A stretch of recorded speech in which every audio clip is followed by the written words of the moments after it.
मु दुर्योधन परिडा कवि ब्रह्मानंद स्मृति पाठागार और गवेषणा केंद्र तार मु सभापति।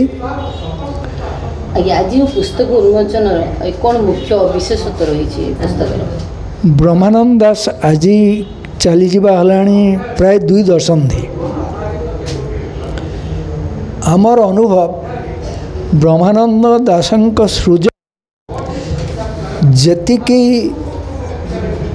प्रतिष्ठा पाइबा कथा तार जेतिकी सुमूल्यायन हवा कथा से कोटी अभाव अच्छे एवं से अभाव को पूरण करने आमे ये संकलनटी प्रकाश करिछु एवं ये संकलनटी प्राय 65टी निबंध अच्छे ता छड़ा साक्षात्कार अन्य कथा सब अच्छी ता द्वारा आम प्रमाण करने को चाहूँ ब्रह्मानंद दास सामान्य नुहति महान एवं समय तांकु उचित स्थान दबा दरकार।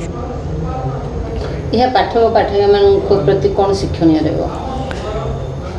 ब्रह्मानंद दास अत्यंत भाषा प्रेमी थे।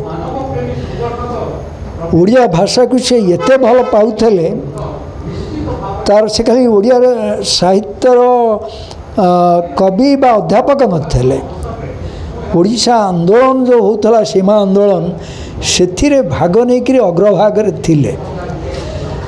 मातृभाषा को भल पाइबा ओडिया भाषा को प्रतिष्ठा करिबा ओडिशार मर्यादा बढ़ाइबा। मो हरेकृष्ण बराड़ केन्द्रापड़ारू आसी कवि ब्रह्मानंद दास स्मृति पाठागार और गवेषणा केन्द्र संपादक अच्छे। कौन कहे आज जोटा शुभ उन्मोचन कवि ब्रह्मानंद दास परिक्रमा कवि ब्रह्मानंद दास ओडिया कविता क्षेत्र में जड़े नूतन धारार प्रवर्तक बोली तांकु उपस्थापित करवा एवं ओडिया साहित्य इतिहास रे तांकु यथार्थ स्थान देवा आमर उद्देश्य थिला।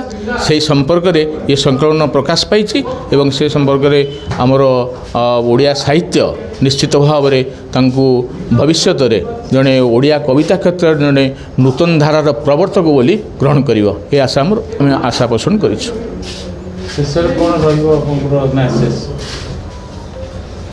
मेसेज आमर यथार्थता ब्रह्मानंद दासंकर काव्य सृजन एवं ताहार ओडिया साहित्य इतिहास रे स्वतंत्र स्थान यही जुक्ति को उपस्थापन करने ये पुस्तक उन्मोचन पर आम अन्य पदक्षेप ग्रहण कर आम अनुष्ठान तरफ प्रस्ताव रही।